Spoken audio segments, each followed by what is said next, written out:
السلام عليكم ورحمة الله. يا رب تكونوا بكل خير وصحة وسلام. ايه موضوع هرمز اللي عرفنا في حياته وفي مماته؟ اقول لك باختصار يا صديقي قصة هرمز ده وايه علاقته بسيدنا خالد بن الوليد.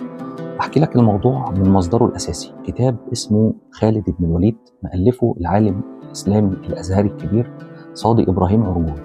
العالم ده في نسخة الكتاب سنة 1967 الصادر من مكتبة الكليات الازهرية صفحة 192 وما تلاه. ايه اللي بيتم؟ وايه علاقه سيدنا خالد بن الوليد بهرمز؟ العراق كانت في سنه 12 هجري تحت الحكم الفارسي، بيحكمها بلاد الفرس، ودول كانوا مجوس بيعبدوا النار. والشام طبعا كانت تحت قياده الروم. المهم في عهد خلافه سيدنا ابو بكر الصديق سنه 12 هجري، بعد نجاح سيدنا خالد بن الوليد في حروب الرده اللي حصلت، فوضوا ان هو يفتح العراق فتح اسلامي. وبالفعل سيدنا خالد اتوجه على جيش من قوامة 18,000 مسلم، وكان معاه في الحرب دي قائد عسكري كبير جدا اسمه القعقاع بن عمرو التميمي.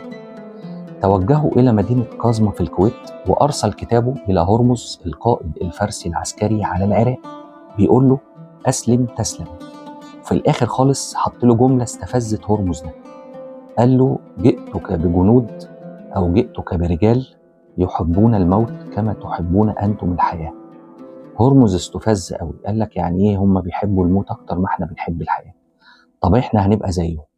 قام جايب سلاسل وجنازير حديد ربط بيها العساكر بتوعه، عشان في المعركه يا العسكري يموت يا اما ينتصر. قال لك مش هيهرب خالص. المهم سيدنا خالد بن الوليد كان دايما بيلجأ لحرب العقول قبل حرب السيوف. يعني ايه حرب العقول؟ يعني عنده معلومات بتقول ان جيش فارس دايما بيتحرك بمعدات تقيله جدا، فحركته بتبقى بطيئه. قال لك طب ما انا استغل الموضوع ده وافرهدهم معايا. وبالفعل توجه سيدنا خالد لقزمه وقعد فيها. هرمز عرف فتوجه الى قزمه. يقرب يقوم سيدنا خالد واخد الجيش وراجع على حته اسمها الحفير، بعيده جدا. يقوم هرمز زي اللطخ واخد بعضه ورايح بالجيش على الحفير. يقوم سيدنا خالد سايب الحفير وراجع تاني لقزمه. طب وبعدين؟ قال لك عقبال ما يوصلوا لقزمه يكونوا خلاص هم على الارض. وبالفعل هرمز وصل لغايه قزمه ونزل ميدان المعركه، وقال لك فين خالد بن الوليد؟ انا عايز ابارز خالد. فالقعقاع ابن عمرو التميمي من جواه عايز يقول له انت راجل اهطل، انت جاي مره واحده كده تقول انا عايز ابارز خالد بن الوليد مش خايف؟ المهم سيدنا خالد توكل على الله ودخل. قال لك اما نشوف. دخل برزه ما خدش في ايده دقيقتين، كان فلقه نصين بالطول تقريبا يعني. المهم هرمز ده كان معروف عنه انه اخبث رجل عاشر العرب في الفتره دي وفقا للي الكتاب قايل. يعني ايه اخبث رجل؟ يعني دايما بيلجأ لحيل المكر والدهاء الخبيث. فقال العساكر بتوعه اول ما تلاقوني مع خالد بن الوليد انقضوا عليه وقتلوه. الناحيه الثانيه القعقاع بن عمرو فاطن ويقظ واقف صاحي، مش يعني فاهم ايه اللي الراجل ده ممكن يفكر فيه.